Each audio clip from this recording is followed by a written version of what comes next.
주시기 바랍니다.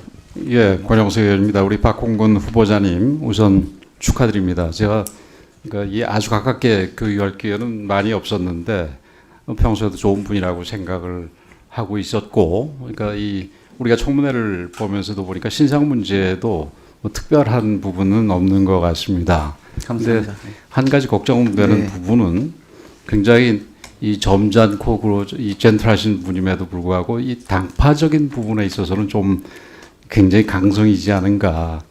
물론 뭐 요즘 같이 이렇게 그 정치가 양극화된 상황에서 이 소속 정당에서는 좋을 수 있을지 모르지만 우리 정치 전반을 위해서는 굉장히 안 좋다고 생각을 하고, 더군다나 이렇게 강요로 들어가셨을 때 이 파당성을 보이는 거는 그건 뭐 굉장히 좀 문제가 있을 거라고 생각을 합니다. 그래서 그런 부분에 대해서 질문을 몇 가지 드리겠습니다. 네.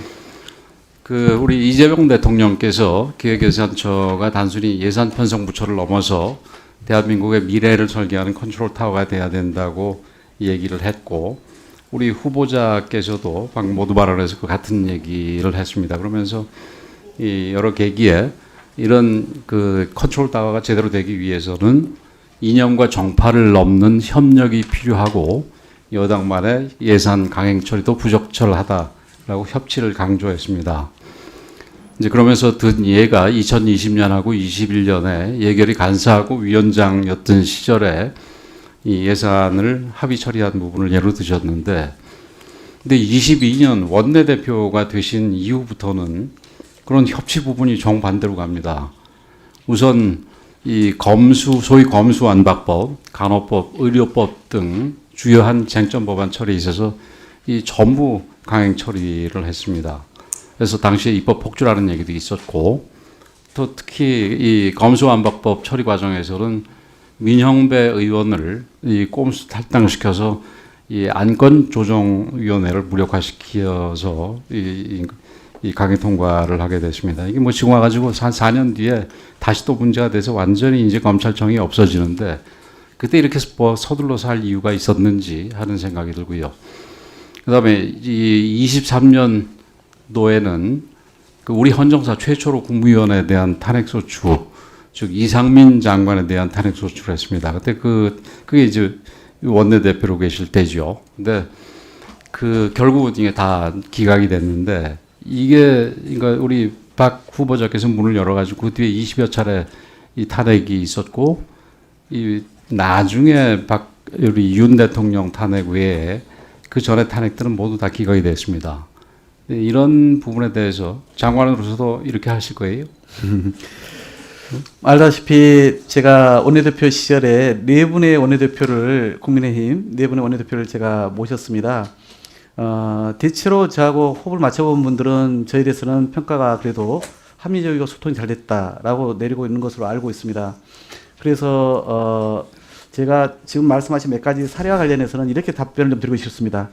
제가 사선 의원 되고 나서 아까 말씀드린 국가의 5대 이 위기, 구직 이 위험에 대해서 진짜 이거 해결하지 않으면은 내가 정치하는 이유가 없겠다라고 해서 주호영 국회의장께 대한민국 전환과 미래 포럼을 만들어서 여기에서는 우리가 정파를 초월해서 국가의 문제를 좀 다룹시다. 간단하게 좀 그렇게 했습니다. 그러니까 저는 그런 점에서 되게 이번 기획예산처의 장관의 일이라고 하는 것이 그런 점에 있다라고 보고 그러니까 있습니다. 미래 부분에 있어서 하기 위해서는 말씀하셨듯이 협치가 절대적으로 중요한데, 네. 원내대표 하실 때 하셨던 식으로 하면은 이건 협치가 안 되고, 그게 아무리 좋은 아니라도 제대로 우리 국민들한테 수용도 안 될 거라는 점을 좀 명심했으면 좋겠습니다. 네. 근데 이 발의하신 거 이런 네. 걸 보더라도 또 협치와 또 거리가 멀어 보이는 부분들이 있습니다.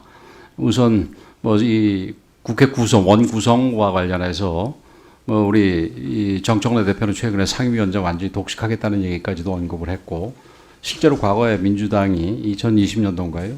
독식을 일정한 기간 동안 했던 적이 있는데, 우리 후보자께서 24년 8월에 낸 국회법 개정안을 보면은 이게 독식까지는 아니지만 그러니까 저희 상임위원장 의석을 교수단체 의석 비율로 나누되 무슨 일당이 먼저 다 가져가는 걸로 돼 있었어요.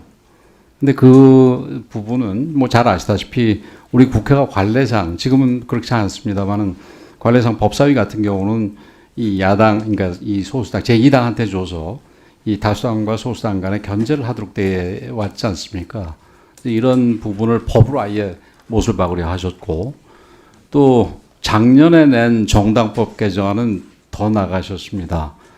그러니까 25년 7월에 이게 이 정당법 개정을 내면서 대통령이 과오가 있을 경우에 소속 정당의 정당 해산 심판 청구를 가능하게 하고 앞으로 차기 선거에 후보자 추천까지 금지하는 내용을 담고 있습니다. 오죽하면 선관위 조차서 이거는 자기 책임 원칙에 위반돼서 위헌이라고 해서 이 반대 의견을 냈는데 이게 지금도 이게 옳다고 생각을 하십니까? 우선 국회법 개정안 관련해서는 제가 원내대표를 거치면서 참으로 어려운 문제가 법사위원장 배분 문제였습니다. 전 원내대표가 이미 합의를 해서 국민 앞에 발표를 해놓은 상황에서 제가 협상을 해야 되는 위치였거든요.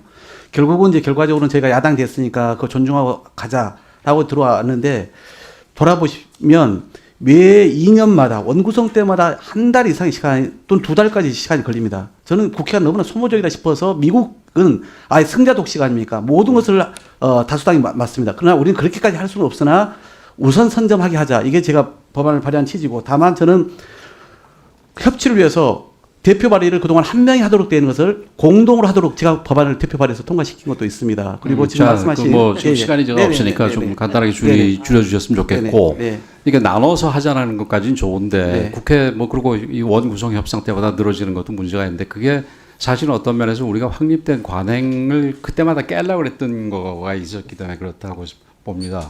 그래서 그런 부분에서 문제가 있다고 보고 이게 앞으로 이런 식의 법안을 내는 이 마인드로 이 장관을 하시면 그건 좀 곤란하겠다는 생각을 합니다.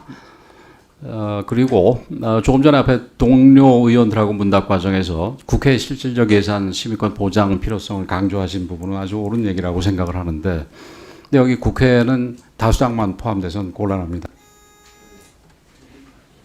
네, 1분 더 드리세요. 그래서 여당 외에 야당도 포함된다 그러는데 그래서 야당의 실질적인 심의권도 존중해야 될 텐데 그 부분에서 다른 걸 떠나서 이게 이 감액 부분도 그렇지만 예를 들어서 여당이 그러니까 임의로 강행해서 증액을 했을 경우에는 정부에서 우리 기획부처 장관께서 통제가 가능합니다. 그건 뭐 동의를 안 해주면 될 거 아니겠습니까? 근데 이런 부분에 여야가 합의가 되지 않은 증액 부분에 대해서 우리 기획처 장관으로서 이게 동의를 거부하고 여야 협치를 요구할 의향이 있습니까? 뭐 헌법에 명시된 그 정부 동의권이기 때문에요. 그것은 뭐 헌법이 바뀌지 않는 이상은 권한을 행사할 수밖에 없는 것이고 다만 무분별한 증액과 관련해서는 당연히 적절하게 그것은 뭐 관리하는 차원에서 당연히 필요하다 보고요. 지금 말씀하신 것처럼 얘기하신 식으로 이게 뭐 할 수밖에 없어서 그냥 한다 그러면은 이게 이런 식대 적극적으로 이 협치를 위해서 이 동의권을 그래서 권한 행사의 문제를 떠나서 실제 소통해서 실제 그런 우려가 최소화하도록 하겠다는 취지의 말씀을 드리기 위함이었습니다. 네. 그 부분이 참 우려스럽습니다. 사실은. 그런데 야당의 숫자가 적으니 다음은